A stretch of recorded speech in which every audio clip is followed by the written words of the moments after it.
Welcome to the Board Game Snobs podcast. Critically harsh reviews with a touch of class.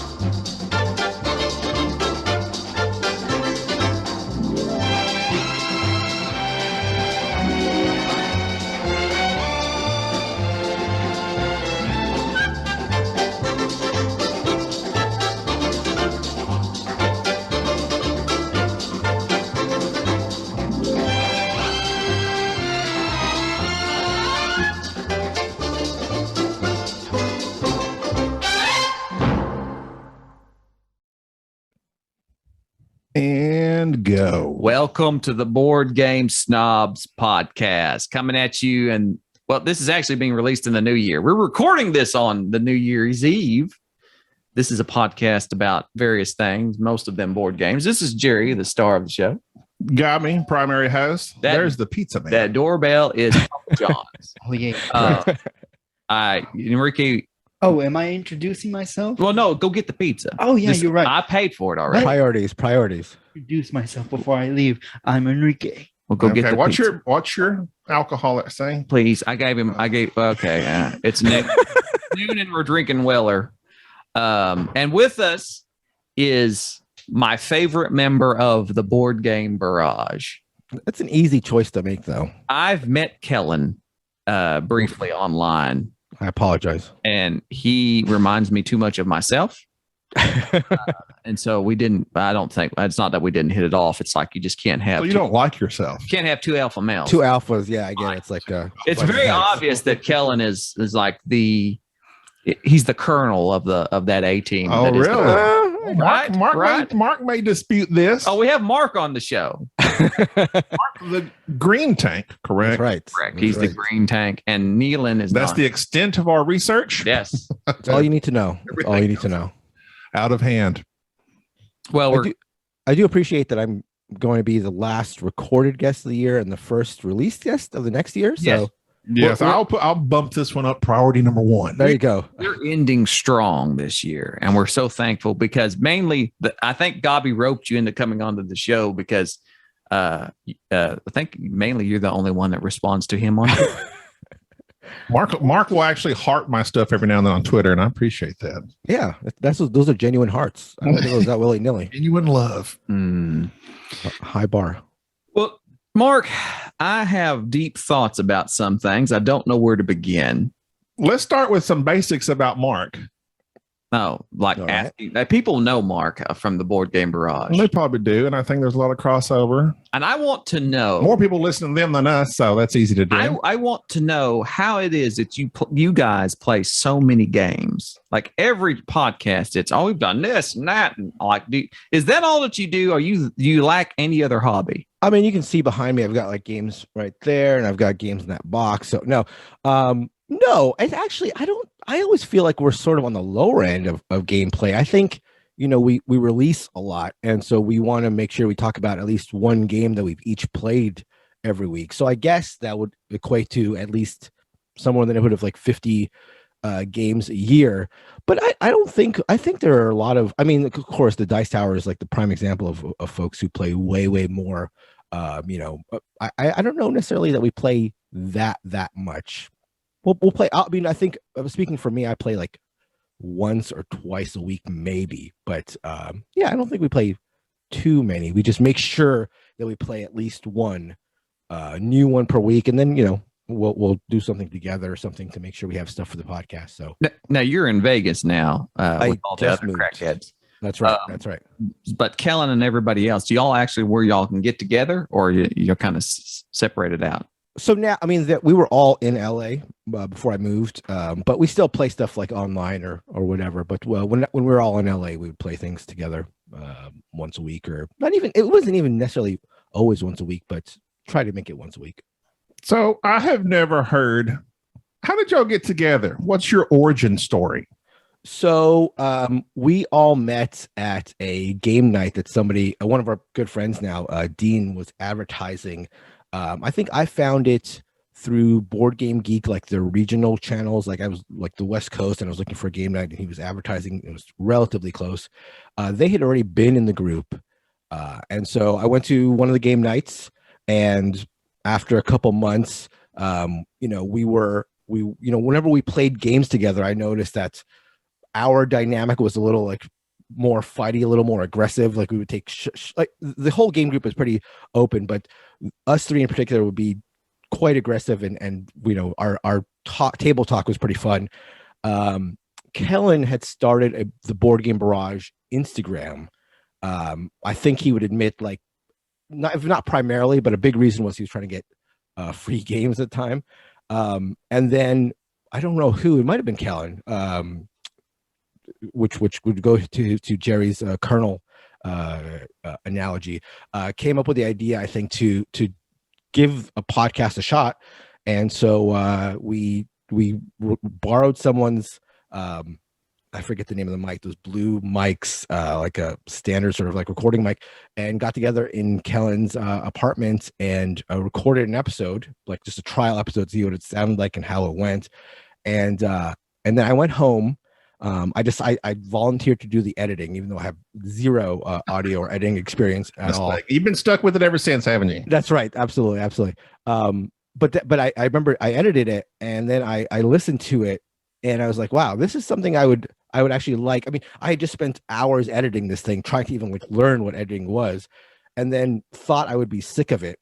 But then listened back to it, I'm like, oh, this is actually, I would listen to this again. Maybe that's a good sign. And I shared it with them. And I said, like, I think this is pretty good. And we went from there.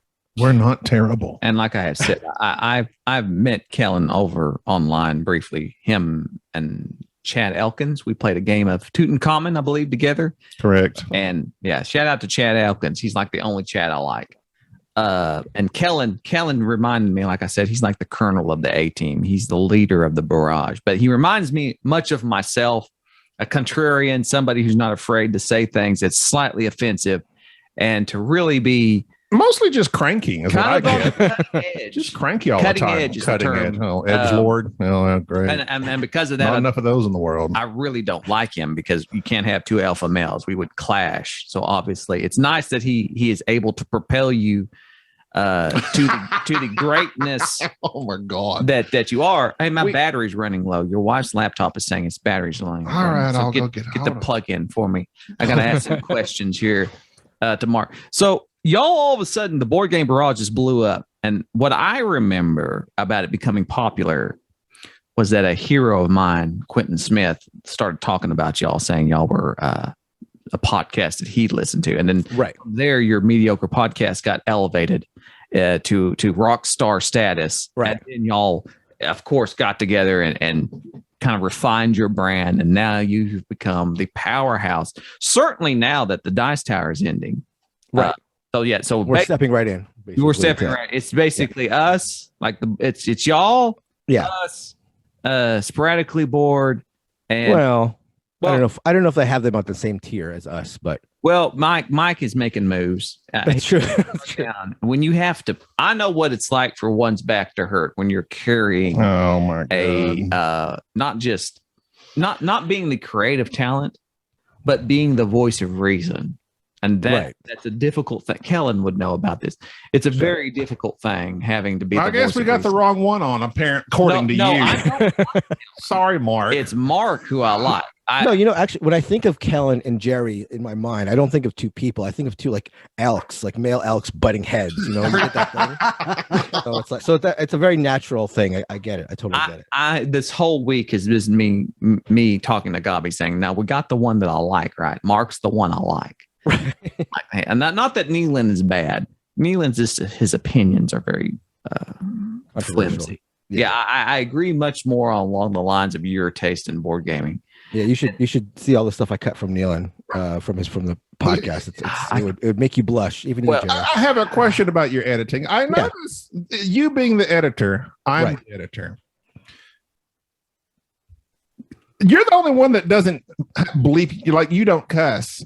I noticed does lots of bleeping, and I'm like, lots of bleeping. Poor Mark's got to mark all those, go back in, take them out. We would off the air if we aired a unedited version of the things that I say. Jerry's trashed everybody in the gaming hobby up to this point. I hate the world. You are like Kellen. Much like Kellen, when he's not spending time shilling and selling violent video games to children, we both have this anger that has built up inside of us that makes us want to lash out. Why are you so angry? Mainly because the world is not how I think it should be, and mainly the people in it are awful. That's true and for the most part. Would just do what we said and share the opinions that we have, it would be fine. This is why the world will soon end. But anyways, not to get off on that.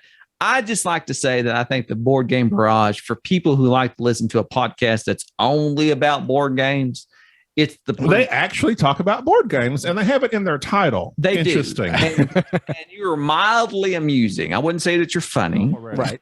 But all right, Mark. Yes. Gobby's got some aimless banter for you. Hang on. Oh, here Well, we it's go. not aimless. It's mainly a hit or miss kind of. I have a question about one of your y'all are doing y'all's top 50 countdown for the year. That's correct. You have mentioned a game I have not heard of. Okay. Since my childhood. Since your childhood, okay. That caused many, many fights. Okay. It's one. I think I know. Hold on. Actually, 1 second. Okay. But it also made me very nostalgic.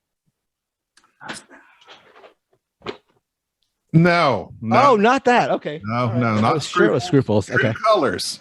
Oh, that was my next guess, but I didn't think. Oh, did you play that as a kid? Because I played that. Yes, there was and that's what shocked me. I'm like, dang, that game is old. Right. So there's a new edition, but yeah. I'm thinking I was probably about 15, 16. So this is 95. So True Colors was out. Right. And I guess they've updated it. That's correct. Yes. And I've actually got the box here. True Colors. I'm all about the props, but yeah. Yeah. Yeah. It's the new edition. And you talked about, I'm like, wow, we had that game years ago. I'm going to have to check that out because it is a fun game. And like, it would be good with a group that does know each other. If you don't know each other, completely pointless. Terrible. Yeah. It's completely pointless. But it can also hurt feelings if you're sensitive. Yes. It's an adult game. I've just it's $13 on Amazon. Should I get it? And we want to play an adult it's game? Basically like you have everybody's cards of you're a certain color. So if you're Jerry's red I'm and Enrique's blue, and the question says who's most likely to blah blah blah, who's most likely to get drunk in 5 minutes of drinking whiskey, Jerry. I would put in the blue card twice. Actually, right? That's the thing. So okay, so it's basically insulting. You can split the vote. No, it's not insulting. But there's also questions like, I'm ordering it now. If you're going to a desert island, who would you want to take with you? Me. Stuff like that. I am not only almost sort of you're an healthcare EMT professional. I am. Enrique climbs very quickly though, so he could get those coconuts. Enrique can't climb. Your hands are so small, you can't even get a grip a limb. Oh, Enrique's here too. But no, why am I not a tank? I should be a tank on the Board Game Barrage. We'd love to have you. We'd love to have you on. I want to be the nude tank. Just the blank taupe or is that taken? That surprisingly has not been taken. So when you come on, the tank that is just ambiguous. I would have assumed you wanted it to be anatomically correct. Is that not what we're talking about here? I am anatomically correct, but I'm just saying that I'm not politically correct. So I gotcha. That brings about another question: how Barrage and how tanks? How I don't know. You'd have to bring on Kellen to figure out why he went with Board Game Barrage. I think he just wanted something aggressive because he knew that the show would be something that would be sort of aggressive, sort of like fighty. So I think that's where it came from. It's the only person down there that says anything that's halfway contrarian is Kellen. Again, no, him and Mark go at it. They do? Really? See, he doesn't. Not really. Who listens? That's right. I don't get it. Mark is a very peaceful person. He's a man of great restraint. But he doesn't back down from his opinions. It's noon and he's drinking Snapple. No. And I'm drinking Weller's. It's 10 a.m. In LA? I thought all you Californians were like he's lit in by Vegas. That's in Nevada. You don't even know where you're at right now. Pull yourself together. I'm getting there. What's your favorite casino in LA so far? My favorite casino in LA. I didn't go to many in LA. But I have actually also only been to one in Vegas. So we've been here now for almost 4 months, and I set foot in my first casino since we've been here 2 nights ago. And the only reason we went 2 nights ago was to get like a $5 steak and eggs. So I'm not actually really much of a gambler. May I ask a personal question and say, absolutely. Who's we? Oh, me and my girlfriend. Oh, okay. We're together, yes. Are any of y'all married? There's a Mrs. Mark. No marrieds. No marrieds. How old are you? I am 42. Why are you asking so many personal questions? You look much better than me at 40. I'm 44. Wait, you're 44? Twice your size. No hair. I'm a failure. I play a lot of soccer. I play a lot of soccer or football. Very nice. Right. I play FIFA on Xbox. Basically the same thing. So who's your favorite soccer team? Cardinals. Cardinals. Liverpool. Actually, it's funny because I was listening to your episode with Ben Maddox, so we both root for the same team. So Not Arsenal? Yeah. I like Arsenal because it sounds like Arsenal. I like that a lot. It's a good one. I've watched one football game when I was in Poland one time. It was very interesting. What else was I going to ask about the board game Barrage? Well, think about it while I ask my next question. Are you into American football? So growing up, I was totally about American sports. Growing up, I was a huge Dolphins fan. I was the biggest Dan Marino fan you'd ever met in your life. And I was actually the guy, like in college, I went to Ohio State, another football school. We would go to like the Waffle House or to whatever, and we'd have like 3 a.m. conversations. And I would like strongly argue about how American football was the best, was the superior sport, and how soccer was, just the typical stuff. But I'd always watch big events. Like no matter what the sport, I'll watch big events. I'll watch like the finals of like the rugby championship, World Cup. Right. So I always watch the World Cup, and then I thought to myself, you know what? I'll try watching, like following a team, just because I'm like really into sports. Did some research, thought that Liverpool would be the team that I would like, and then one of the first games I watched was like this epic game. So it was like a really big championship game, basically, where they were down 3-0 at halftime. They came back to win. It's like one of the most historic matches of all time, and that just sort of got me hooked. And I became 4-3. On penalty kicks. They won on penalty kicks. They came back to tie 3-3 and then won on penalty kicks. So now I've gone from watching a ton of American sports to basically only watching soccer. Besides Yeezys. Soccer. Or football. I like all sports. My father's from Chile. Yes. So we watched the World Cup, in which they're never in because they're not that good. but the country next to us is Brazil. Brazil. Yes. Uruguay also very good. They're winners. Chile, not so much. We get stuck in mines. That's what we're best known for. Wait a minute. That was a tragic event. I'm just saying. Was I the only one that was captivated by the fact that one of those miners was down there and his wife showed up and his girlfriend showed up? I remember that. I remember that. So it's like, could you just think about when you get rescued and looking and seeing your wife and then seeing all your girlfriends and thinking, I should have died. Can I go back in? Stay down there. Well, things come out. I watched the movie too. It wasn't bad. Was that with I think Antonio Banderas?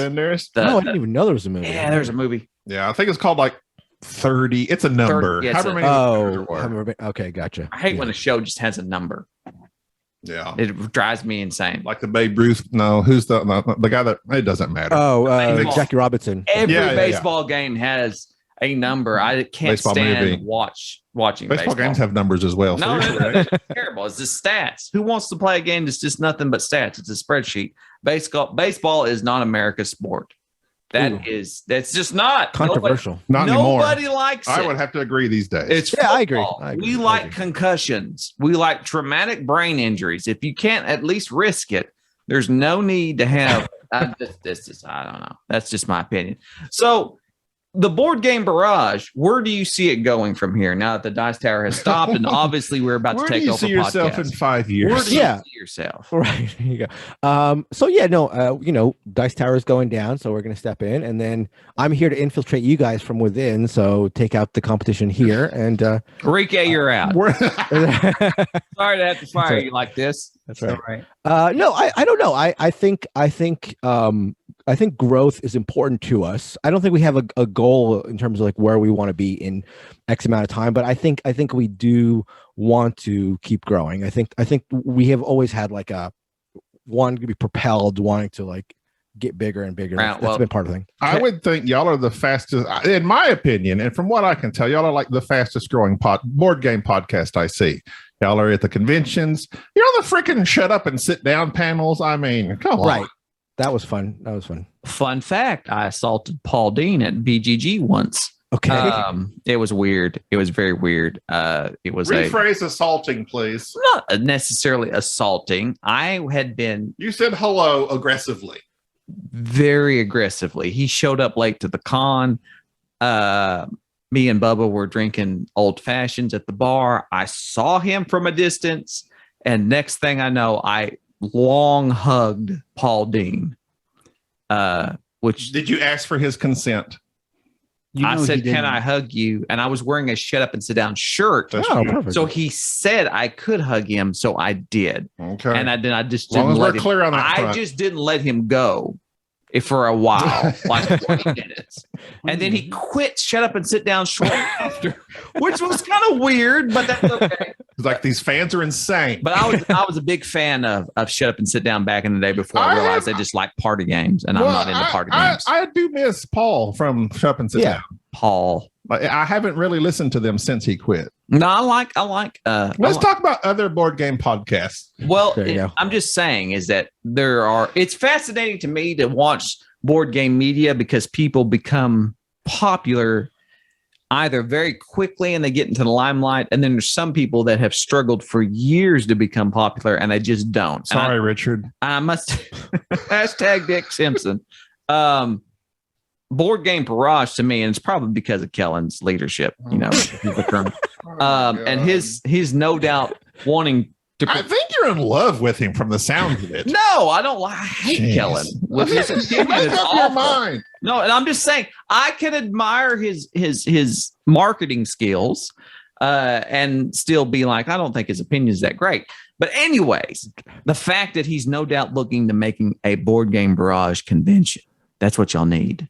You need Tank Con. Why is there not a Tank Con? Oh, we've had a little Barrage Con, but those are like a personal thing. But we would, I mean, I don't think it's out of the question. As something like in the far flung future, we would do. You need to do it in Vegas.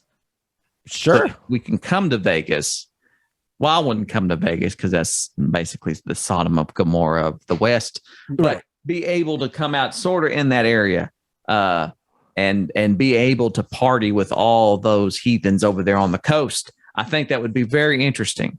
There's not a lot of board game conventions out there besides PAX, isn't there? Right. So there's a local convention in LA called Strategic Con, but it's actually not as sort of big as you might expect. So yeah, I don't know. That's just for all the old war gamers, which are all just middle-aged white guys that like playing the hexagonal games. Right. I know I'm one of them. So I can say that. So yeah, we look forward to Board Game Barrage. Barrage Con, I like Tank Con better. All right, we'll workshop it. But Tank Con would be people showing up thinking there would be actual. There'd be people in camouflage showing up. Right. That you'd have ready for the next January 6th. We had the militia show up. That would not be great. So yeah, Barrage Con, that might be better. Strapping their guns to them. Yeah, where's the tanks? RPGs and not role playing games either. Rocket propelled grenades. Oh, we got that. Thank you for ruining the joke. That's what that gets. Kellen would not allow that type of thing. Say the name. If you say the name Kellen one more time, I'm done. We have a love-hate relationship. Well, Kellen, you think Kellen would ever come on, Mark? Yeah, definitely. No, he would. He hates it. I'll do it. Just me and Enrique will have Kellen on. That's fine. You can't have if you have two of the same type. Oh my God! Yes, you're so alpha male. I'm not alpha male. That's what you said. You're self-declared alpha male. You talk a lot. Is that what that means? I may have said that like 10 minutes ago. Sigma male's the new thing. Oh, don't say that. God, what's a beta? Like I hear beta. Is that a bad thing these days? Say how dare you? How dare you? I'm not saying that as being derogative, even though I said it like that. Huh? I'm just saying that's probably beta. I just know it's a fish.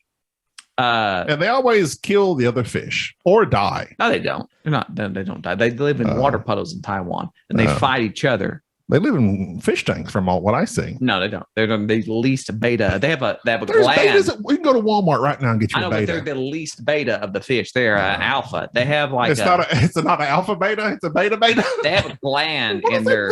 They have a gland that allows them to convert oxygen easily. I think out of the water. That's why you don't have to have a little bubble thing. You just keep it in the water. And they're beautiful, by the way. Much like other betas, such as yourself, you and Mark are both very lovely. Do you have anywhere? Do you have anywhere you can go, Jerry? Mark is looking upon the year of 2021. Yeah. How do you view it? Podcast wise, board game wise, very broad, but podcast wise, were you happy with what y'all did this year? Grow? Yeah, absolutely.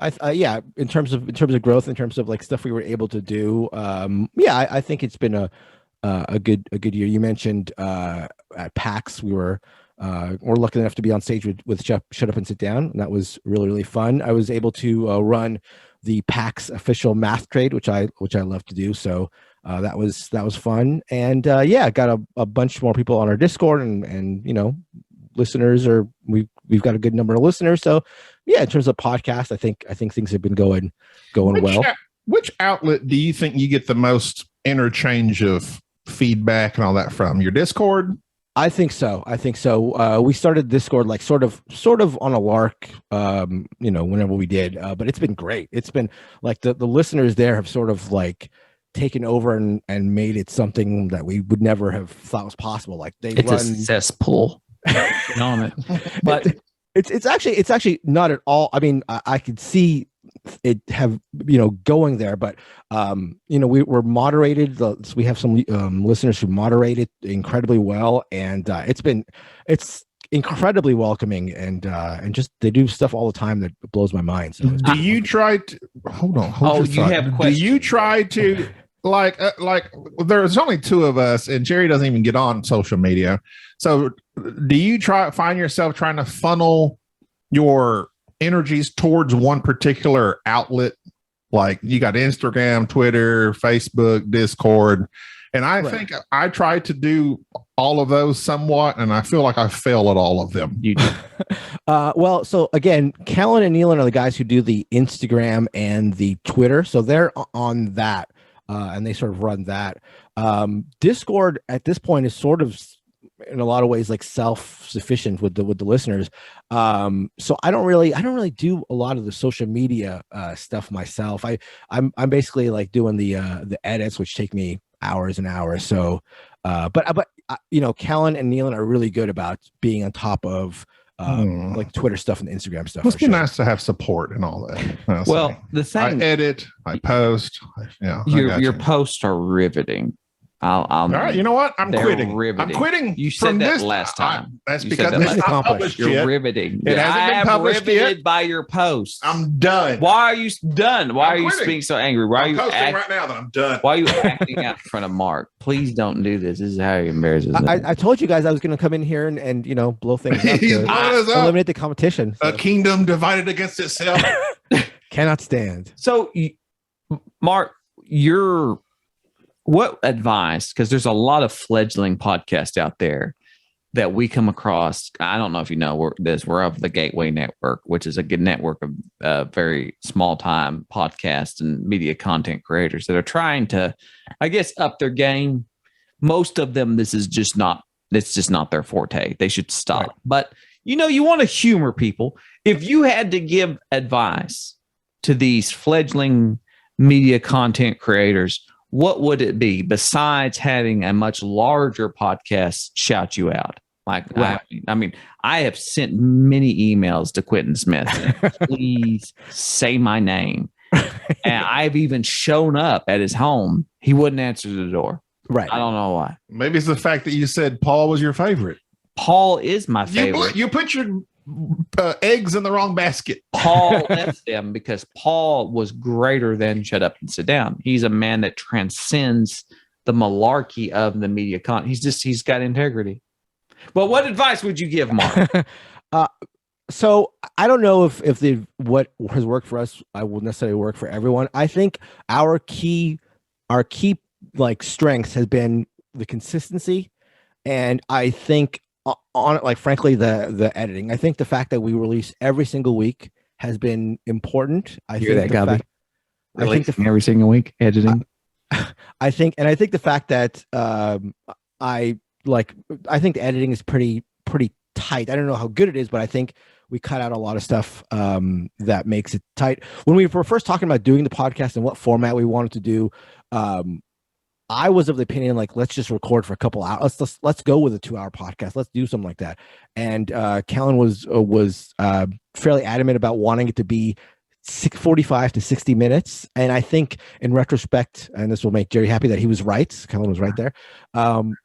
Because I think our show is, people know that it'll be there every Thursday, and they know that when they start listening, it'll be just tight. It'll be 45 minutes and done. I don't think that works for everybody. I think a lot of podcasts do really well in a more like natural talking style, like you guys, like Secret Cabal, like a lot of podcasts do well in a more natural thing. And I think some of our early podcasts I would edit to death, like I would like over edit, and so there's a balance there. But I think that's our strength. Our strength is just consistency. Kellen is a wise man. And I have a question about your editing. And it is noteworthy that y'all don't have a lot of banter. And I don't think that you should have a lot of banter on your podcast because none of y'all are particularly interesting.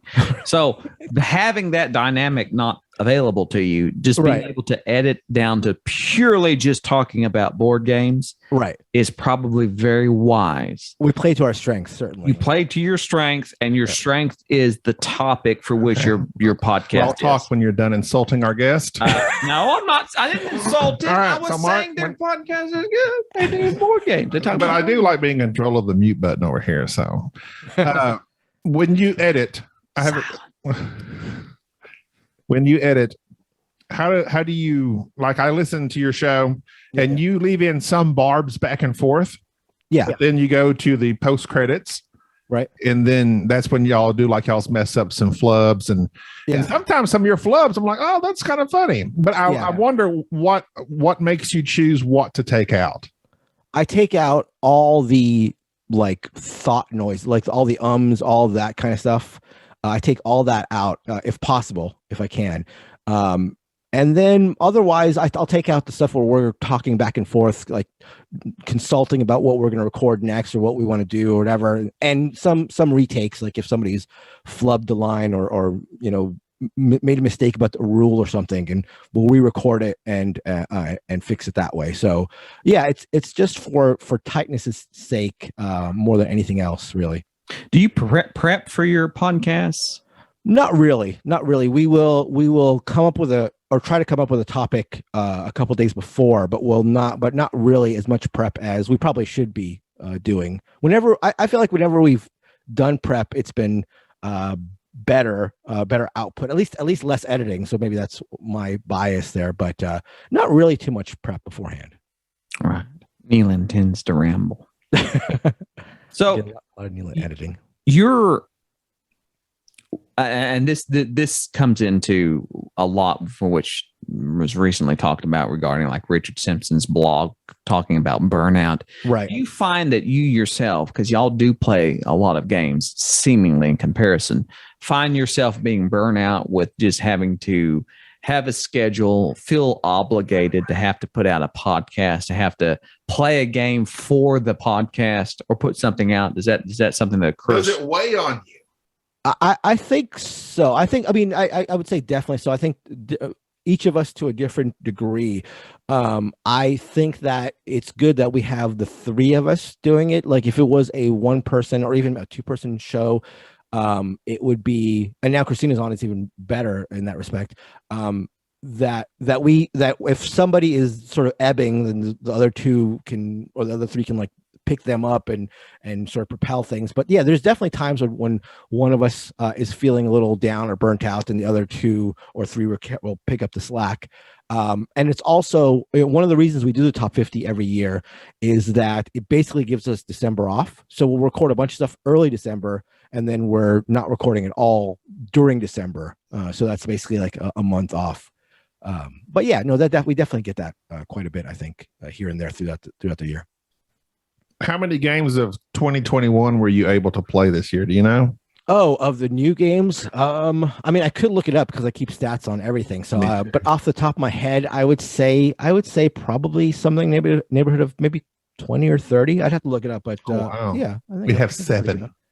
7. 7. Well, so. that's because we're just too busy. I'm a busy man. You are. I don't know how Kellen does it. Marketing and taking care of all that. Do y'all do a favorite of the year podcast?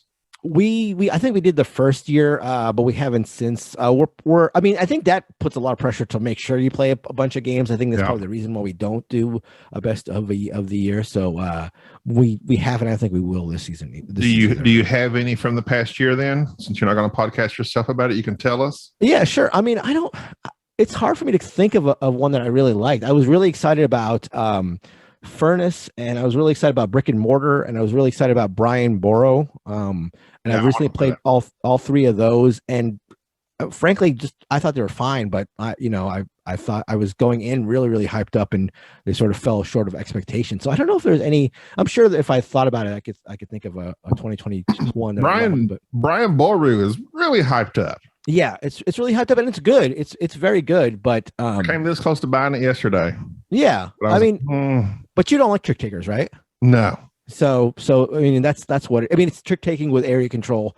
So it's not really hardcore trick taking, but it's an interesting combination. Trick taking is for old people. And then with Furnace, we're like, yeah, Furnace is a fine game, but the hype that it got versus the amount of game it is. Exactly. I agree completely. Yeah. It's 2021 was kind of bland in terms of a lot of the games that came out, in my opinion. Like there's certain, in my opinion. We haven't discussed that. I went on a rant about people saying my opinion here recently. What about Mind Management? You played that one? I have not played that. See, I want to play that one. Yeah, I've heard good things, but and Unfathomable. I think those are like the big ones, but that's BSG, and that was with Cthulhu. But I hate Cthulhu. Why do you hate Cthulhu? Racism? Is that what it is? Well, the writer was. Oh well, yeah, Lovecraft. But BSG was fine. I love the property, intellectual the movie, the show, but the game was way too freaking long. I think Unfathomable is still pretty long. Kellen played that and liked it quite a bit. He's a big BSG fan, so maybe there's that. But no, because that's one where y'all were doing that podcast. He says it's unfathomable the amount of Cthulhu games there are, and like I was like, wow, did he do that on purpose? Everything that Kellen does is purposeful. Oh my God. Worship of the altar of Kellen. I'm just saying, me and Kellen think a lot alike. Why don't you're just looking in the mirror and just loving yourself. No, that's what you're doing. I am not. I'm just saying is that he just has like a picture of Kellen on his wall. He does. You need a poster. Mark, print out a poster of Kellen and I will send it your way. We'll frame it and let Jerry look at it every day. I'll make sure it's autographed. Get him a poster and a picture frame. I was interested to hear quite some time ago that your number one game is a game that for which I own and I'll often touted as being very good, Biblios by Dr. Finn, I believe. Yes. Why is it? What's he a doctor? What's his PhD in? He's English, isn't he? He's not a medical doctor. Yeah, he's not a medical doctor. I'm actually not sure. He just speaks really well. Yes, there's something of our history. I looked him up. He's grammatically correct in everything he says. He's a doctor. He's PhD. He's a FUD. Wow. So Biblios PhD in podcasting is such a odd game in my opinion to be number one. Sure. But yet at the same time, the game itself is very distilled. It has 2 distinct stages. There's a lot of people enjoy card drafting and this whole, I take this, you take that type thing. It scales well. There's a lot to love about Biblios. Why do you think it's your number one game? I think like for a lot of reasons that you just mentioned, it's got card drafting, it's got auctions, it's got like a set collection, it's got bluffing, it's got all that in like a 45-minute package. It's got 2 distinct have, so it almost feels like two games. It's a small box, small footprint. So I think you get a ton of stuff in a small package. And I think it also, because you can play it fast, it also has it lends itself to a meta game. I think if you play it 3 or 4 times in a row, you can start doing some trash talking and you can start figuring out what people are doing. You can if somebody picks up a high blue card, you can say we know that Gabi's going into blue, keep an eye out for him. And so I think it lends itself to a lot of things. It can be a very plain game, a very just by the numbers mechanical, but I think there's enough hidden stuff there that you can spice it up a little bit. So I think it has a lot of stuff. What do you say to the criticism that Biblios is just for sale with dice? I think that they both have an auction aspect. They're both 2 stages, but I think that's where it ends. There's no drafting in for sale, unless I'm remembering incorrectly. And just the dice manipulation and stuff like that. I think that's enough to make it quite a different game. That criticism comes from me because I just thought of it. Okay, no, it's what that remind me the 2 stages and the first you're bidding and then you're buying or whatever. Yeah, first you're getting and then you're using for buying that stuff. Yeah. Now I have this theory regarding people's taste in board games, and often people's number one board game, I think, says a lot about them because it talks about it basically shows where they're at in terms of their journey in the hobby. Journey. Oh my God. You will. It's true. You don't like Journey? Journey. Great. Let's talk about my weight loss journey next. What's that? It's coming up. Yeah, new year, new me. That's right. What is your resolution? You'll see people that will fall in love with rather, I don't want to say mainstream, but the common games that are in the hobby that truly have been outdone by other games that they're just not aware of. But yet then you'll see some people that, although they like various other games, like Kellen here, who tends to really love Innovation, which is a nice game, but it's another game for which I would never think that would be somebody's number one. Right.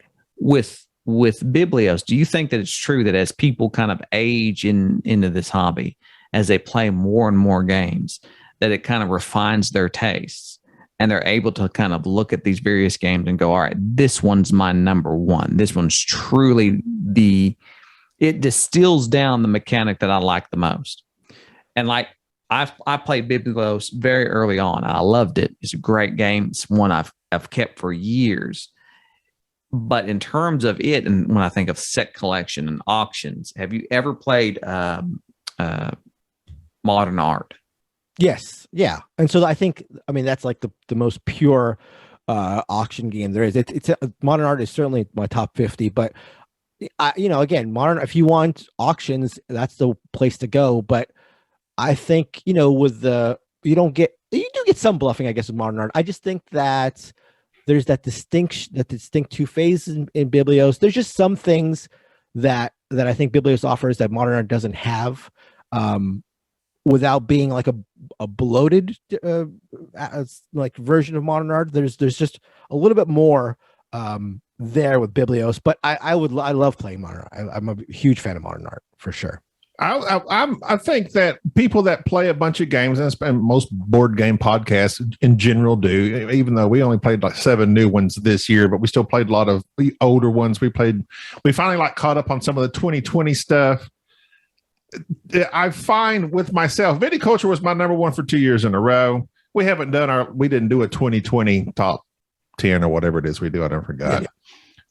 It's no longer I'm burnt out on viticulture. Yeah. And I think the more you play, to me, it would seem there would be more turnover. Even I remember Tom's on Dice Tower, Cosmic Encounter, number one forever. Right. Then it was a Gloomhaven. Now he's starting to switch up a little bit more. And Sam's was, what was Blood Rage? Oh no, it was Twilight Import. Yeah. And they had the same number one, and Z's was for years. I'm like, y'all play thousands of games a year. Right. How is that still your number one? But I guess if you love it, you love it. I think if they're playing so many games that they probably don't get to play their number ones that often, perhaps that would be a guess of mine. I don't know. But for me, it's just, I play Biblios probably 3 or 4 times a year, something like that. And so it's still a short game, so I'm still not burnt out. If I played it as much as I sort of like probably should play my number one game, maybe I would burn out on it and it would drop. But I'm still not. Whenever I play it, it still has been a great experience. So it's every year when we're doing top one, I always have Biblios as number one. I mean, this year may be different. Who knows? We're still coming out, but like I'll sit down and play Biblios.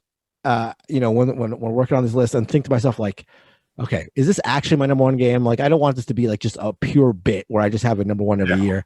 And then I play it and I just love it. And I just, it works. It's still there for me. Well, and I experienced that with Viticulture. I was like, but this was a few plays ago. I was like, I still like this game. And I played it. I'm like, oh no, it's still good. But then I played it since and I'm like, you know what? There's better things out there now. Right. And Viticulture, you have like the cards that sort of like you at this point, I remember hearing you say that you sort of know all the cards. Now you sort of know some of the like the main sort of strategic like lines to go down. Biblios is, I think, like it's so player dependent that every game feels different. You can't really do one strategy. You can't really say like, oh, I know the cards because everybody knows. The Viticulture kind of gets on rails after a while. Sure. Yeah. What do you look for in a board game that excites you? Like, what is the, in terms of when you're, I don't know if you're like me, which Kellen probably is, where you research which games you're going to buy or be able to kind of obtain, is that you look at certain aspects of it and you kind of know this is probably one that's outside my wheelhouse, but I'll give it a shot. Is there something particular that you look for, or a reviewer that you listen to that gives you a little more insight into what you're wanting to obtain? I mean, I'll listen to a bunch of different reviewers and I'll generally look up a bunch of reviews.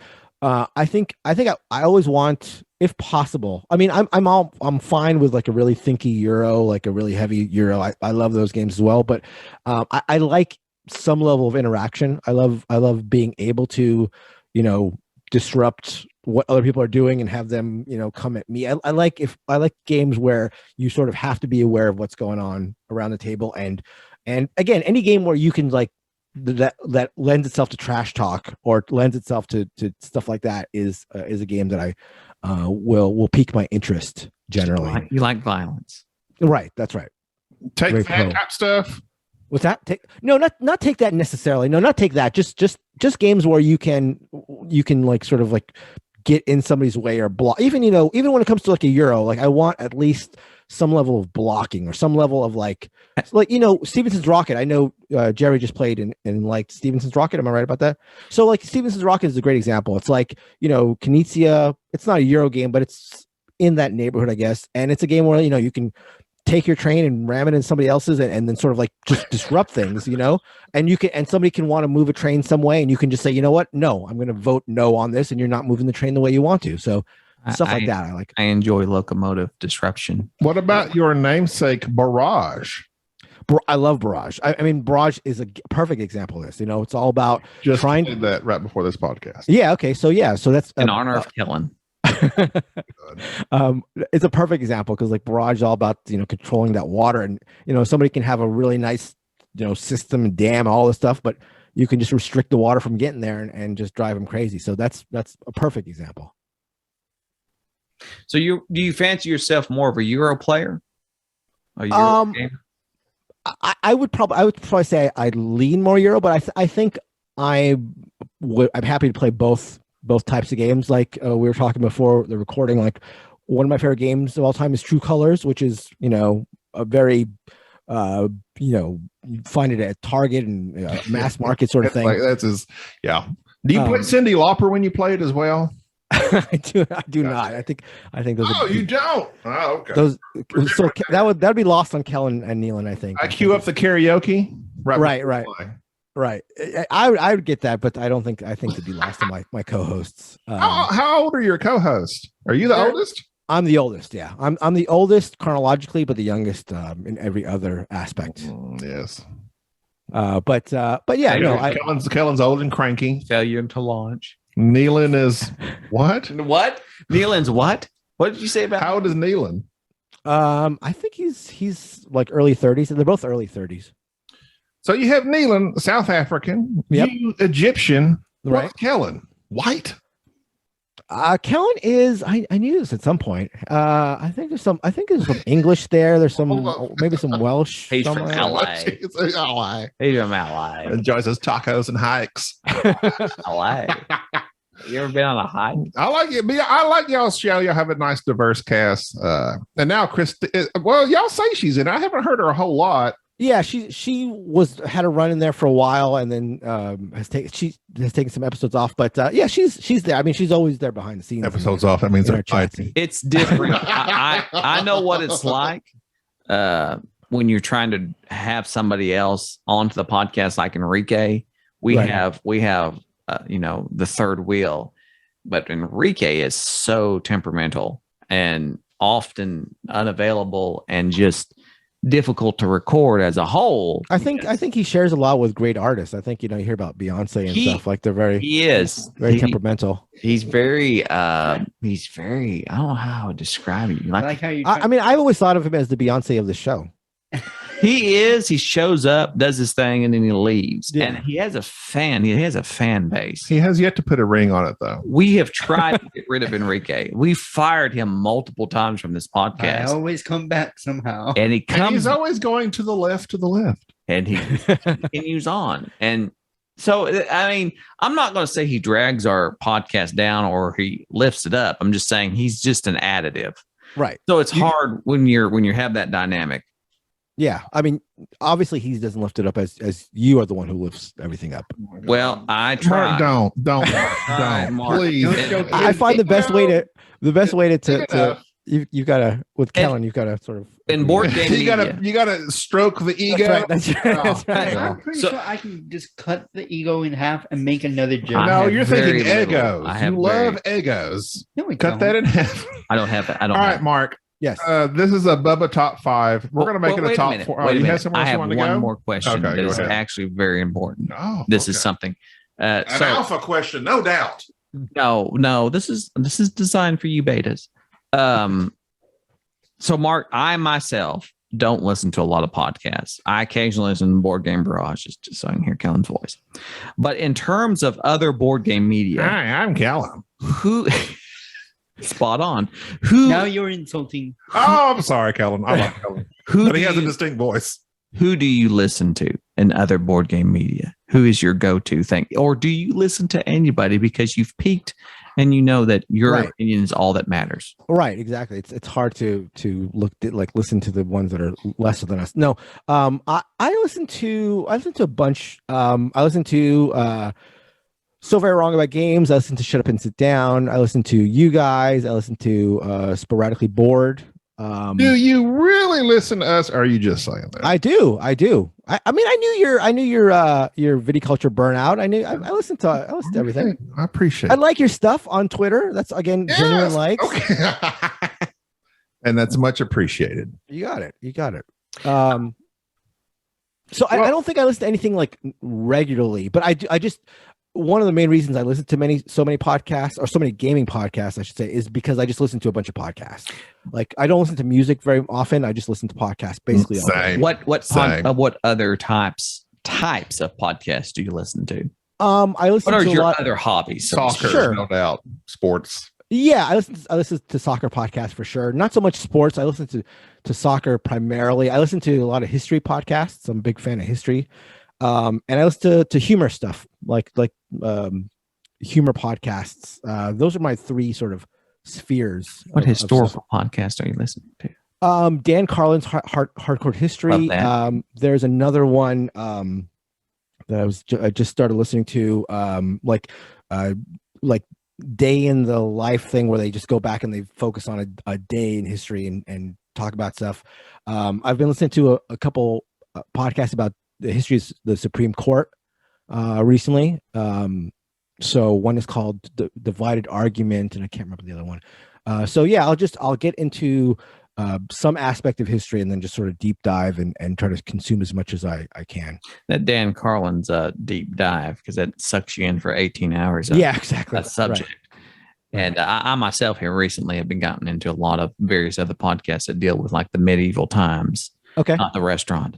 But the various aspects of that era and just kind of understanding history, because we're all just kind of, you hear names, but it's hard to kind of chronologically think about what's going on. The first thing they need to fix about medieval is the way it's spelled. Yeah, Right. It's absolutely ridiculous. Medieval. I like to think that it's medieval. That makes no sense. It's medium evil. You don't like your evil rare. That's how I think. That's how I remember. I mean, it should be midevil. Medieval. I'm a big fan of that type of like movies, like The Last Duel and The King and things of that nature. So anytime I watch one of those, I get like, I need to learn about that era, and and it all runs together. So this historical podcast make a lot of sense. Yeah, and so that I find that from what I have seen from people who listen to board game podcasts, it seems like board gaming is their only hobby. Oh, you look at, and I don't understand how you look at people's top 5 podcasts of the year. It's just like board game, board game. Which is fascinating. How could you be so boring that's your only hobby? We found, Jerry and I, when we started our podcast, and we have our opinions, which are superior, okay. I'm out. And then, as you should be, hold. We have this man for at least another few moments. Let's just hold off for another few moments, Jerry. Can you do so? All right. I see the tear goes down his eye as his whiskey is denied. It's 1 o'clock. It's New Year's Eve. So that's true. How am I going to make it to 2022? And once you do start producing a podcast, and you especially as an editor, you recognize the ums and the ahs and the heavy breathing into the microphone, right?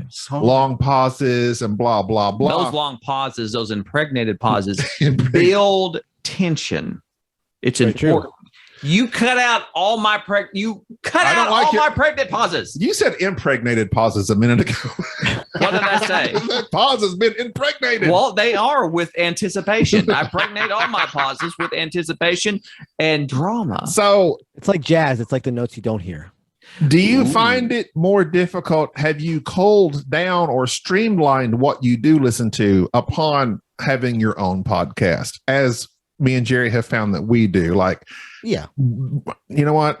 I used to like this, and now it's just not my taste anymore. And it may be what they like, not necessarily their taste, because your taste can differ. They're just mediocre. They're not as good as you. You still like what they like, but maybe you just don't like the style of their podcast or something. They're not.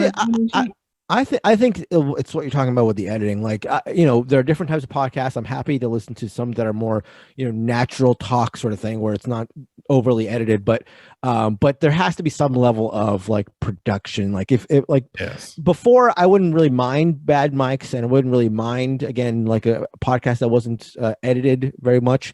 But nowadays, those are thresholds that I sort of like need. It makes a difference. What mic do you use? You got the old Blue Yeti everybody uses? Yeah. Don't roll your eyes when I ask what they say. I love to know what the people use. You audiophiles have got problems. That's because you don't deal with it. Hey, we do. No, because y'all make a big difference out of these. This $400. Listen, this $400 mic sounds just the same as this $90 mic. Maybe I want the Shure SMV7B. But you're all like all this and that, and it doesn't matter. Y'all I don't have $400 to spend. I know, but y'all are making it. Fire up that Patreon. Go ahead. We don't do the Patreon. We are unbought, unlike some others whose Patreon is doing very well. Go ahead and do his Bubba top 5. I did not prepare him for this, but this is he's unprepared for this. But there's nothing to prepare. It's just his. I'm the one that's unprepared. It's his personal opinions. Oh, okay. Well, okay. So, so these are, just to clarify, these are his opinions. I'll just say before he starts each time, say, in my opinion, because we have to make sure everybody knows that this is just his opinion and not facts, right? I'll also try to throw in what I assume Kellen's opinions are. Tell us what you think Kellen would like as well. Sure. Okay. So this Bubba Top 5 originated with Bubba. I don't know if you've listened that far back yet. It's been a while. R.I.P. And how's he doing? He's doing good. He was supposed to be with us today, and he's like, oh, wait, apparently the state works on New Year's Eve when it's on Friday. They don't even work during the weekday. They get off like all these weird Columbus Day. Right. They shouldn't be celebrating that, but they do. They do, but not on New Year's. They But say New no. Year's Eve? No. No. All right. So it was very, what do you call that? Nebulous. Sporadic. No, not sporadic. What is it? Ethereal. What are you talking? You're waving your hand Okay, around. doesn't make sense. Never mind. What do you? All right. So we asked him what his top 5 games were, and he gave us this weirdest random list that barely had anything. Eclectic. There you Thank go. you, You're sir. welcome. I'm Or sorry. eccentric. Eccentric. So number 5, what is the last game you played? Last game I played was Furnace. I'm pretty sure. Furnace. So you did play Furnace. I did play Okay, Furnace. Yeah. Oh, that's right. You said that. Furnace. Yeah. Bruno. Is that Mhm. Brian Yeah, Baru? I like Bruno. And you're like like, it's a good game, but Yeah. not Not the hype. Yeah. Exactly. I feel the same way. Not the hype. okay. I'm skipping number 4 because that's the described by box art, and I hate that. I don't know Never why get you it. don't like that. Do you have games visible to you there in front of you? Yeah, I do. Okay, number 4, because Bubba, like we were asking Bubba about a game, and he couldn't tell us what it was. He just knew it by the box art. Okay. And it needs to be something relatively old because, like I said, we haven't played anything new. Can you describe a game by box art? And you guys are gonna try to guess it here? Something that we would guess. Okay, let's see. Okay, so I mean, I'm gonna give it a. Oh no, I'll do this one. That's okay. There are some soldiers. The art is sort of pencil or yeah, sort of like pencil art. That one right down there. Undaunted. No, It's the Undaunted. Yeah. No, not Undaunted. This is the old one from 1914, right down there. It's the soldiers are from World War One. If Yeah. that helps. The game that you play cooperatively, you play the cards, and you're either the grizzled. the grizzled. You got it. That's right. Ah, yes, I got it. I yes. said it. I bought the grizzled that has the legacy with the little miniatures. Have you After ever- not liking the grizzled, you bought No, the we legacy. loved the grizzled. I liked it a lot. You didn't like it. You don't even He know doesn't me. remember. You don't even know me. But we have Dissension in yet the to ranks. play it. Dissension in the ranks. I like the grizzled. Number 3, your favorite movie. My favorite movie. The answer I always give to this, but I don't know if it's true anymore. Is The Usual Suspects? That's a nice one. I've always that. I mean, I'm a sucker for twists. Kevin And is canceled. You can't like that no more. All that's right. true. That's true. That's true. That's true. That But one yeah, that where he's the alien. What was that one called? K-Pack. K-Pax. K-Pax. Yeah. But What's your- nowadays I just watch a bunch of documentaries. What's your last documentary you watched? It's funny that you've talked about the Chilean miners because the last one I watched, which was fantastic, is called The Rescue.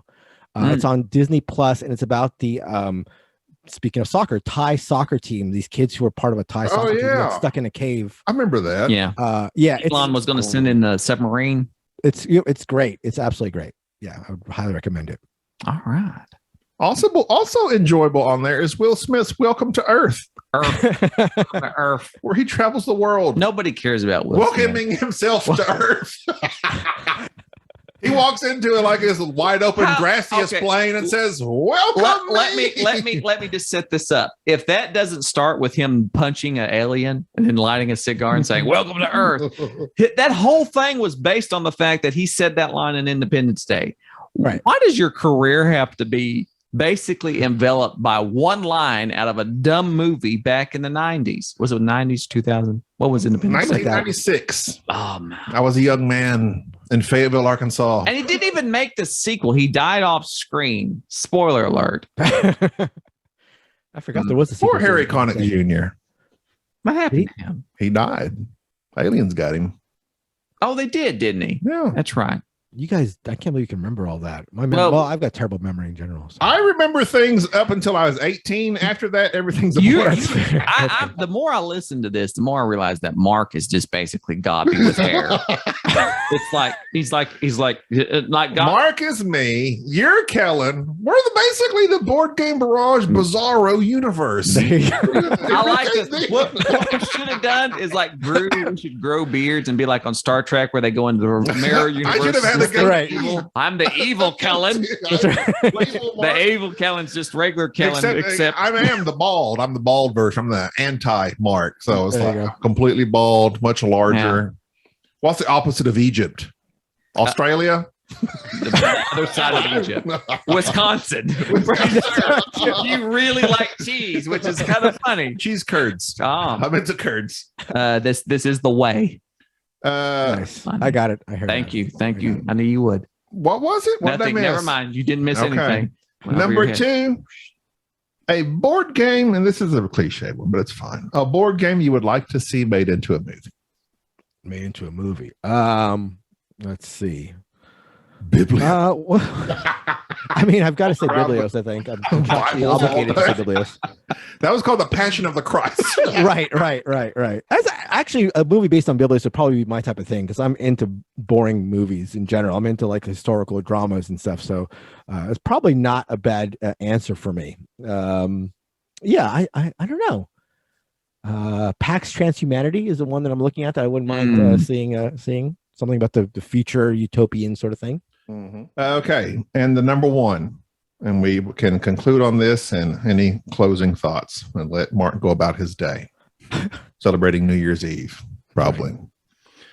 What is your favorite thing that you're enjoying right now? And it can be whatever, game, movie, book, knitting, pets. What is my favorite thing that I've just moved. I mean, I don't know if this is a favorite thing, but we just moved into this place and I'm doing like redecorating and fixing a whole bunch of stuff. So that's the thing that's been consuming me. I've been doing a lot of painting, a lot of like hanging things up.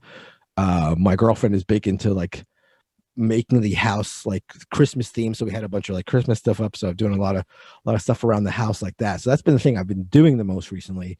You enjoying that? Interior decorating. I do enjoy like fixing stuff up. I do enjoy like, patching holes and hanging stuff. And he's the Martha Stewart of the Barrage. That's right. Any lighthouses anywhere, like the bathroom. I know you're footsteps, lighthouses, footprints on the sand. I don't think there are any lighthouses in and around the area or Vegas. Lighthouses. It's all sand. What right. If you were to decorate, what do you decorate in? Like your room, like your game room? Like, is it nerd shows you like, or what is like my room here where we record this very small? Yeah, I see. There's a lot of. Well, you see Gobby's inappropriate picture of the lady from Battlestar Galactica, Capricorn 6, baby, and it says, "I had her." I said, "Can you say wording, Gina? Your husband is gorgeous." Signed Patricia Helfer, and she did it, and she smiled at me. And when she handed me the picture, her hand grazed mine. I said, "Oh, I got you." She quickly wiped her hands off from the grease from the Burger King. But you just, grab the sanitizer. Yeah, I'm big into sci-fi. I'm a sci-fi guy. Yeah. No, I mean, I've got like 3 calyx up around like different floors and stuff. But the decorating I leave to my girlfriend. For me, I can do whatever. I'm fine with whatever. But in terms of things I'm enjoying, I'm trying to get back into. Since I've moved, I used to play soccer 3 times a week, and since I've moved, I have not been doing that. So I'm getting back into that. So that's one thing I'm excited about is getting back out there and running around kicking the ball. What is your day job? Kicking a ball. Sorry, there you go. No, I run a grocery delivery service. So we have people who go to our website and order groceries and get it delivered to their homes. Oh, very nice. Do you service southeastern Oklahoma? We could have something sent. Do not. What's Nealon? He's the one that works for Naughty Dog, right? Yeah. Very nice. He's he was Uncharted. on Last of Us. Yep, Uncharted. He was involved in Last of Us. Oh, good for him. And Kellen, of course, advertises video games. He's violent. Very violent, very violent video games. But Mark, we appreciate you coming on. We're glad that we're your favorite podcast. You got it. And I feel bad. I feel like we've talked so much board gaming. I feel like this is like this is going to be refreshing to our audience. They're so board game starved at this point. They literally don't know who you are. They just like, who's a board gamer? They don't watch it. We literally our podcast is popular with AA groups. I think that's what it is. We have a podcast, the one that I had to delay because I didn't get to editing because Jerry trashes too many people and I had to take out. And then the one after that, but I'm going to bump you up to next week, so it's end of the year, first of the year. We're probably going to have to delete one of our podcasts because it got pretty bad. Yeah, the second one really after bad. that. It was the really second one bad. after that. Are you being serious? Are you Yeah, serious? it got pretty bad. We literally didn't discuss board games at all. Gobby Not a started topic, talking. And it was all Nothing. Gobby's fault. It wasn't- It wasn't Gobby's fault. It wasn't a game. It wasn't a topic. Nothing related. We did talk about the network we're in. But I'm like, at the end of it, we're like, we did not discuss. Gobby any. started talking about his feelings, and Sorry. unfortunately, And we when had that him- happens, And the lack of reciprocation from Jerry. yes, You gotta stick that behind a Patreon wall. You gotta get some money for that. True. See, that's what we need. well, the Patreon anytime, but I don't want to sell out. I want to be bought out. I want. I'd like to buy in actually, You need and to buy in. with the Dice Tower finally going off the air, Off the ear. Yes. yeah, and really, there's this big gaping emptiness out there in board game media for people who don't really talk about board games. I think Board Game Barrage can fill that quite nicely. Y'all talk about so many board You games. can it fill makes the me orifice sick. left behind by Dice Tower with your own tanks. Y'all should probably try to get on the Dice Tower because that's what they lack. They lack tanks. That's do true. do you have before we close out? Do you Yeah. have any questions or anything? No. Oh, I thought you were talking to me. Go I was ahead. talking to Mark. Oh, do I have any questions? Questions for us. This is where I like to imply that maybe they've listened to us. I've like I said, I've definitely listened to you. I'm trying to think of questions I would have. I mean, what are your highlights of 2021 in terms of like pop culture stuff? Oh, that's a good one. I ask because like I've become like that old, like I've sort of alluded to.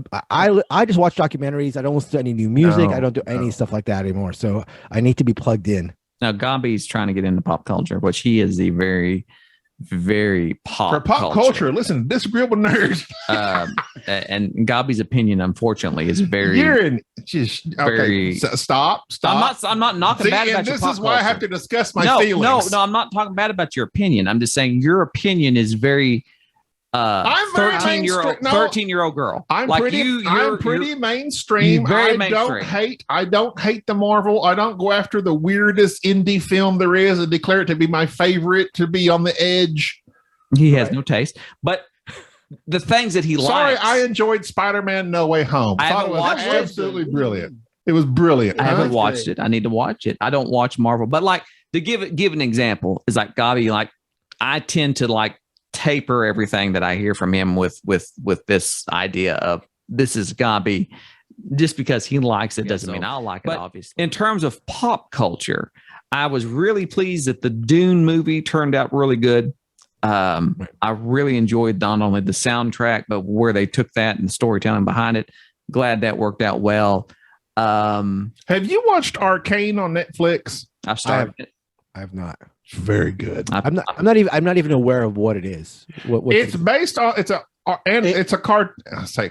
animation, but it's based on League of Legends. You brought up anime Okay. and Enrique's freaking out. well, Go it's ahead. not anime. Put your pillow down. What's that called again? With the Go ahead, Enrique. You have said 3 words so far. Go I ahead. didn't know you were here. Well, no, We forgot you were here. well, you were having a Go ahead. troublesome time of what the movie. I know it's based on League of Legends, which I've never played, and it doesn't really matter because Yeah, because it's just two different things. I don't play League of Legends because I'm not a virgin. They won't let me on the server. But Go ahead. is Enrique wearing an Enrique shirt? Yeah, He very is. meta. he's Very very good. good. Yeah, You that's literally- excellent. That's I'm great. the one. He forgets who he is. That's when public. My Where memory am is I? always as When he bad. blacks out, he wakes up the next morning. Oh, okay. No, Arcane, probably my favorite this year, but it is very dark. I was trying to think of. Boba Fett episode 1. How was? Okay. Oh, Did you not like it, no. Jerry? Have you watched? I have not, but I have really very little interest in it, just because it That seems guy like it's, that played Boba from like Attack of the Clones. Right. Like that's the age he's supposed to be right now. He's too old and he can't do action scenes and he moves very slowly. he's like Chuck Norris. Yes, He's the And it's Steven just- Seagal of the Star Wars universe. he just goes around snapping necks. Snapping necks. Yeah, it's not good. Maybe it gets better. Yeah. I'm into pop culture. So you guys said that it's rare that you would really come together on something in terms of like pop culture or whatever. What can you think of an example of something that you guys both enjoy a great deal that's not like board game related, like something outside of board games that you're both big fans of? That's really hard because like a lot of our movie tastes there are some movies that we end up coming. You can probably take that off Enrique. Well, Enrique's because he just chews on his fingernails. There are some things like that, but for the most part, we're rather separate. We often say we're not for board games. We would have nothing in common. Our personalities are different. Everything. We do agree on some things, but just very rarely. I think that's good though. I think that, there's, you guys sort of like fill in gaps. I think that makes, at least for a good podcast where you can have some sort of like, well, it does, because Gabi forces me to watch pop culture stuff that I have no interest in. Right. So what are you interested in terms of like other media? You mentioned some historical stuff, but I do. I like a lot of the pop culture movies or the popular movies. I just don't particularly enjoy. I do listen to a lot of podcasts and various books. I'm one of these people that when I'll listen to a podcast that will lead me to a book that will lead me down this rabbit hole of this is interesting. We did both love the book that they made a TV show out of.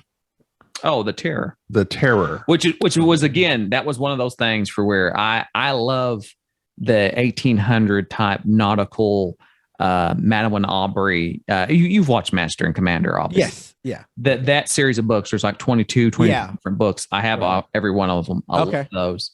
There's a book called The Terror. The Terror that is it's historical sci-fi, so to speak. So it's based upon The Terror, the search for the Northwest Passage type thing. Okay. But then they involved certain folktale elements. Oh, okay. I get that. And made it kind of like a sci-fi horror. It is not for everybody. I recommended it to a friend and he's like, this is the most boring thing I've ever read.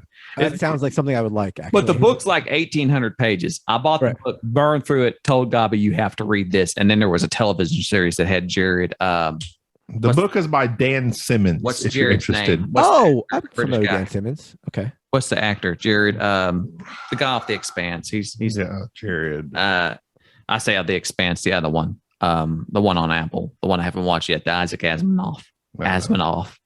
Anyway, series. it come on TV. Foundation. But yeah, it's a great Jared Harris. He's a great, not only the book, but also the television series. It's just a one season, one-off miniseries. Both tell the same story. They tell it a little bit differently. They're both worth watching. So it's that type of media that like I expose Gabi to that sometimes he really enjoys. And then at the same time, he pressures me to watch more mainstream stuff. Like I watched Iron Man's, all three of them, and I thoroughly enjoyed it. Jerry does tend to, he likes... And The Winter Guy. Generally, he likes really dark stuff. Not dark. No, it's dark. No, it's not. In general, it is. I like stuff that's... Read The Terror, watch the show. Tell me it's not dark. Watch The Last Duel. Tell me it's not dark. I like things that are more... I do not get into... Like, if I can get in my mind right when I walk into like a Marvel movie, like I've never watched Endgame or none of those. Right. And I feel like it's not because I'm like, I feel like they are awful shows. It's just because I was never interested in them. I'm sure that if I'd watched them from the beginning to the end, I would have bought into them. But shows much like that, I like something that's more realistic or is telling a story or giving a viewpoint. And is not just that, it's well written. And anytime I watch a movie, I'm picking it apart thinking, this is the narrative is off, or the way that they're telling this, the tone is odd. And I can't get into superhero movies very easily. Like I did enjoy, I'm like the only person I think I enjoyed the DC universe a little bit better than I did Marvel, just because of the fact that it seems like it was trying to tell a more adult, nuanced story, and they failed, obviously. But yeah, it's just our type of entertainment. What Gabi likes, and I've thought about this here recently. I think one of the issues is that Gabi expresses his opinion in such a mild and unspecific way. For instance, The Matrix, he watched it. He says, "Oh, it's a 6.5." I'm thinking, "Oh, it's halfway decent." I call and I say, "There is absolutely nothing redeemable about this show. It's one of the worst shows I've ever seen in my life." Right. And he goes, "Yeah, well, wasn't that great?" I was like, "Well, why'd you say it was a 6? A 6 is above average." Because a 6 is not that great. No, a 6 is above average. That's true. It wasn't. See, I've seen, and this is where I have a hard time. There's absolute garbage on the Sci-Fi Channel, like the Sharknadoes. Right. That is well below a 5. Right. The production value and all that type of stuff that goes into it for me. So it's like, it wasn't an absolutely awful show. I would rather watch it than anything on Sci-Fi. But that's not my, that's the difference is that, and I've often harped on this also in connection with board games, is this idea of quality and what quality is. People think that quality means that something's good. No, quality is just the average standard. This is what the baseline is? Yeah, the baseline. This is the industry. When somebody says this is quality, they don't mean it's good. It means that it meets the absolute standards. This is quality. It works. And so the movies that I watch, there are some that I realize this is very niche. I'm not going to say anybody should watch this series because it's very, very, very, very something just particular to these types of people. So obviously not. But there are some that are like, okay, this is a quality. It's not great. It's not going to blow your mind. And I think that the barrier that me and Gabi commonly has is that Gabi's idea of quality and mine are so different. Right. He gives so many passes in terms of other things, and I don't. And it's not because that's a bad thing or a good thing. I'm just saying that is a more of commentary on what people will tolerate, what they'll go be entertained with. I will not sit through a show that I think is boring or is just not, it's just not working out. A board game example might be Tapestry. Right. I think Tapestry is one of the worst games ever made. I agree with you 100% actually. Yeah. I when after we played Tapestry, I was like, that's the one of the few times where I was like thinking about what my take would be on the next episode. And I was thinking to myself, like, do I need to rein myself in here? Because this is not good at all, and it's getting so much praise, and it's just like, yes, this is ridiculous. And Jerry agrees with you, and I agree, but at the same time, I'm like, but it does things that I like. I guess I'm just more lenient, right? There are certain things I absolutely hate, but I don't take super strong stances on literally everything as Jerry does. Sure. Well, and that's another. I'll go back to the Tapestry. When I was playing that, and I'm sure Kellen probably does this too. You might as well. It angers me. Neelan's also on the podcast. Don't forget him. Who? Oh yeah, Enrique. I get angry when I see people on, and I say people. I utilize like Facebook, Twitter, things of that nature in terms of the industry to see what's popular. When people are praising a game and they're acting like this is such an amazing, innovative thing, when in fact it is objectively not. Right. And it's not a matter of opinion. There are other games that have done this exact thing just in the past, much better. You're being brought in by the color, the minis, whatever it is, the presentation of this game, and you're giving it a pass. And I think that to me causes, and something that would be a completely another topic, causes a lot of the hype that we do not like in this industry. Yeah. The hype of something that is quite frankly fine, but it's being elevated to such a degree that once you get that effect of everybody saying this is wonderful, this is great. I'll use Barrage as the most recent example. If I had bought Barrage just off my common way of just acquiring games and had played it, I'd have been quite impressed with it. It's a fine game. The level of hype that it had from everybody being at Gen Con and posting about it, this is my game of the con, completely made me think this game must be something really inventive. There's got to be something great about this game. It's a good game. It's not a great game. It's not amazing. And I think that comes from a lot of when people play something, you see it on social media, whatever it is that you're hearing about, you are then compelled to give a game a pass, to post on social media, and to say something that's complimentary. I am the exact opposite. If I go into a game thinking this should be amazing, that this game is purports to be one thing, and it turns out to be, much like Tapestry, a very elemental entry-level game that people paid $100 for, which was the elemental or elementary. Either way, I said elementary. Whichever thing that's right. Earth, Wind, and Fire. That is just, it's all. It's not. It's This game was there. There's no need for Tapestry to ever be held as like what it is. It is not. Real quick, somewhat based on this, we said we were going to end, but we didn't. I want to steal this from Sporadically Bored. What is a game that you think is underrated, and then a game you think is overrated? Okay, let's see. Underrated. Let me pull up my list here because I've just been working on this. Oh, okay. Underrated. Sorry, but this I mean, a game that I enjoy quite a bit. I mean, there are ones that I think, I don't know if they're underrated or not, but I think Time's Up is a fan. I know you like Time's Up, Gabby. Mm-hmm. I really like Lancaster. It's an older game that I think is underrated. Not enough people play. I think probably my most underrated game that is high on my favorite games of all time is Francis Drake. Yes. So I think that's quite underrated. You loved it so much, Jerry, you sold it. I did, unfortunately, and I've regretted it ever since. Right. Very good. Overrated. I mean, I think to Jerry's point, a lot of stuff. I mean, I think I mentioned on the show, but I played Brian Burrow, I played Brick and Mortar, I played Furnace, and I think the most egregious example for me for sure is Tapestry, but even, and I hate to pick on Stegmaier games, but like Red Rising, I thought was overrated. I think that some of the hype has died for that one though. Because people played it now. Right. But I think you get a lot of overrated games every year for a lot of reasons. Jerry was saying, from what I like to say when people are getting really hyped up about a game, or like are trying to debate whether or not I should back this on Kickstarter, or should I back a Kickstarter all in and stuff like that, is like, try to put yourself in a place where, try to put yourself in a mindset of where you'll be like 5 years from now, or even 1 year from now.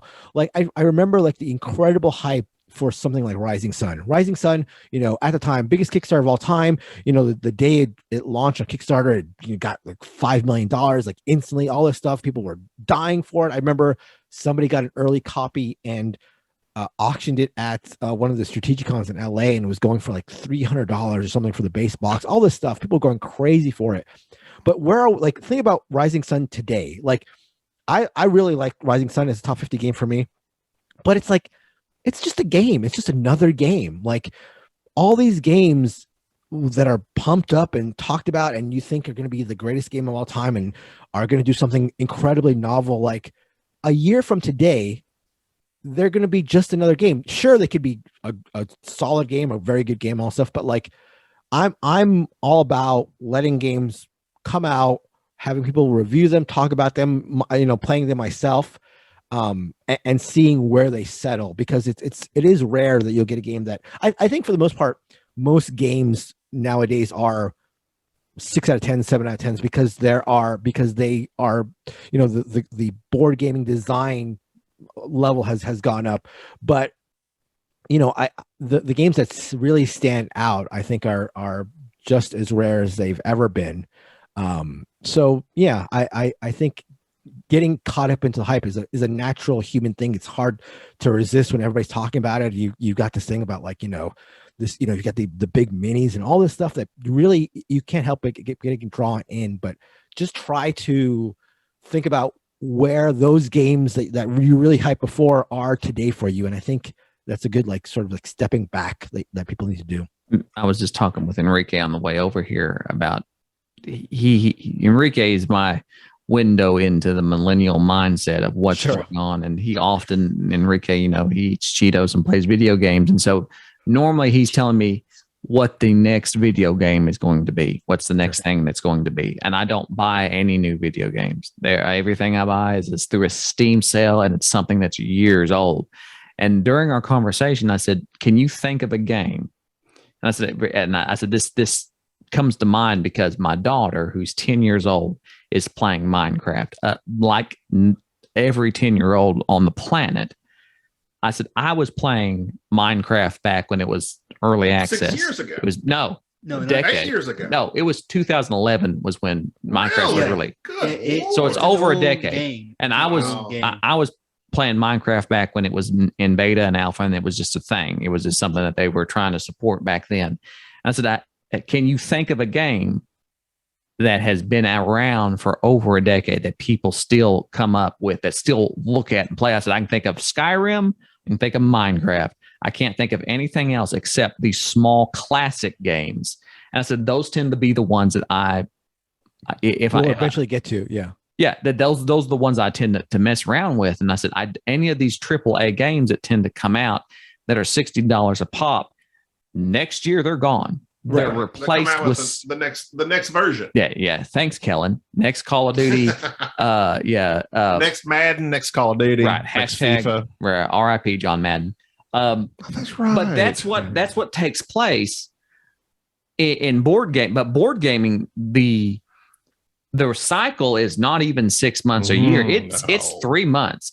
When Gen Con happens, the game of the con, that's hot. Then it's gone.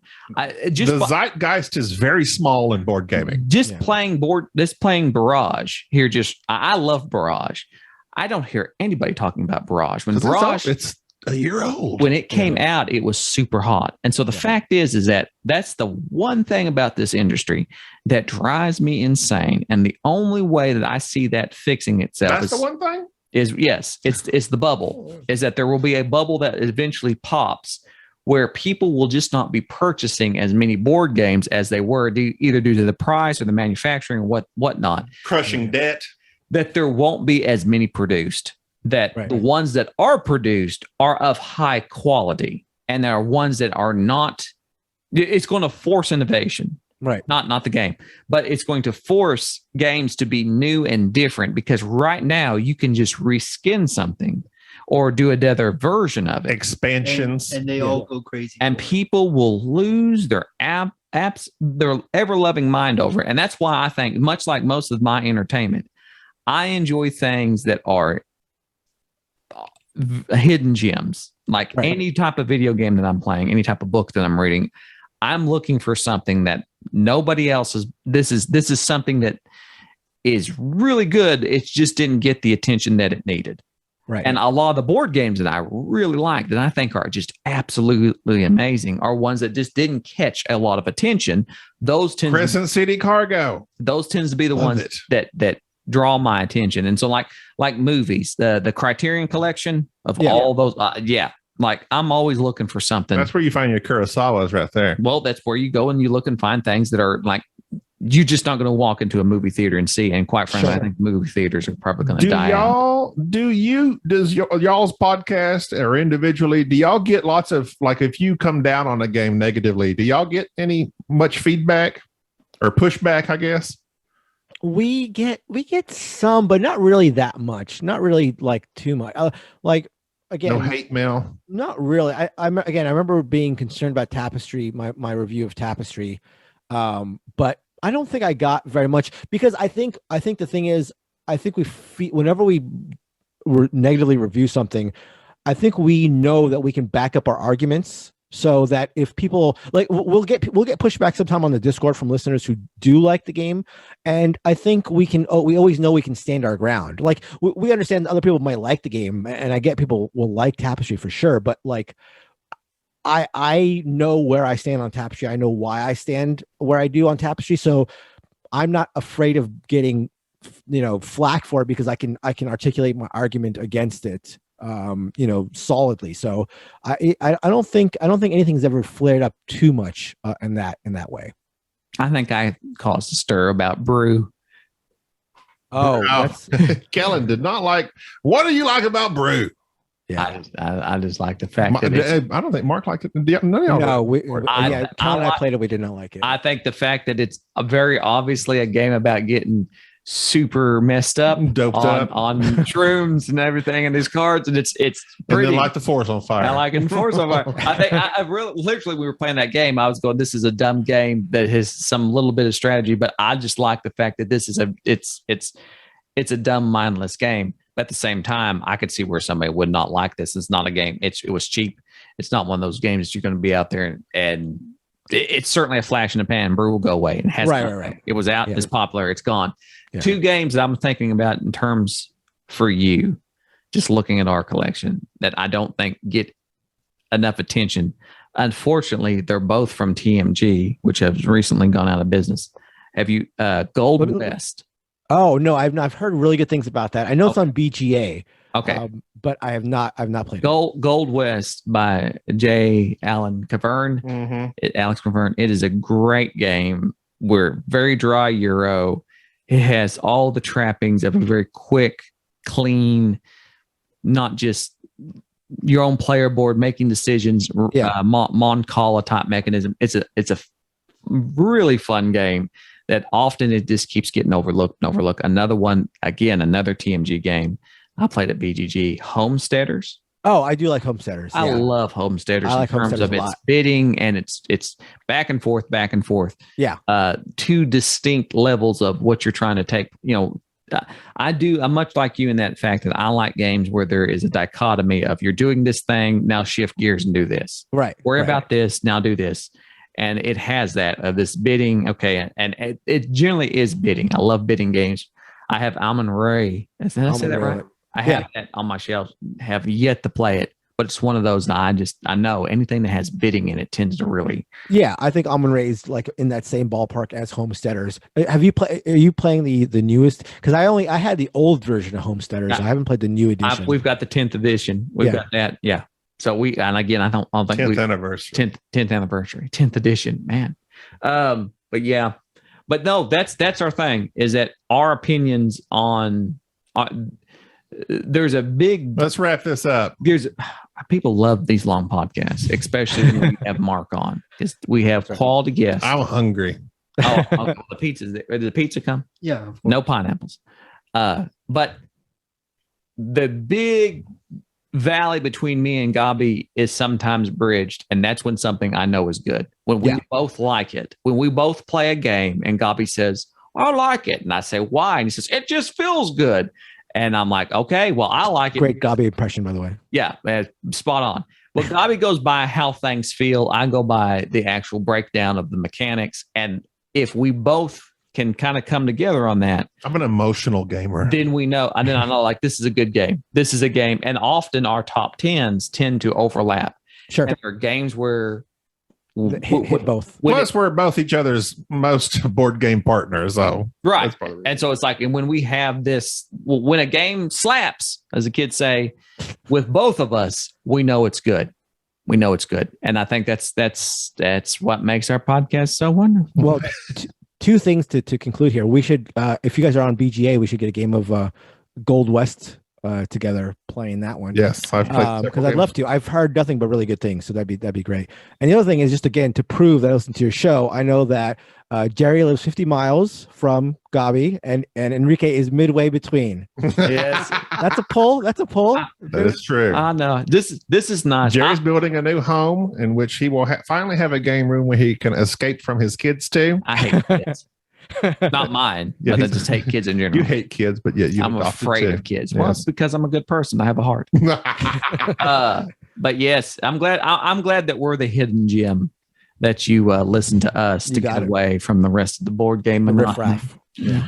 Well, Mark, thanks for coming on. I appreciate it very much. My pleasure. Absolutely. We'll have to have you guys on. So we already know that Jerry's going with the new tank. So. The new tank. Gabi can go with the rotund tank. Just the tank that has no the tracks. XXL tank. This is this big tank that they had to get bigger tracks on it. A big bald tank.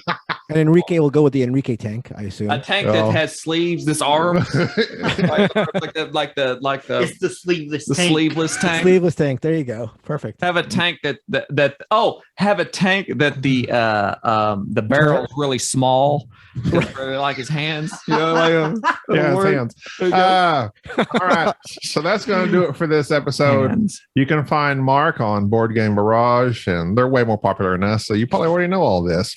But all of our fans like Board Game Barrage on Instagram, Board Game Barrage or Mark yourself. You have your own personal Twitters and stuff, but you said you don't use them a whole lot. Yeah. Anything you want to plug? That's what I'm saying. Not really. You can just find us whenever you just search Board Game Barrage and you find us. Okay. there you go. Well, much appreciated, Mark. We'll let you go about your day, and we're going to get something to eat. You got it. Sounds good. Thank you. Bye-bye. Welcome. Bye. Thank you for listening to the Board Game Snobs. Stay classy.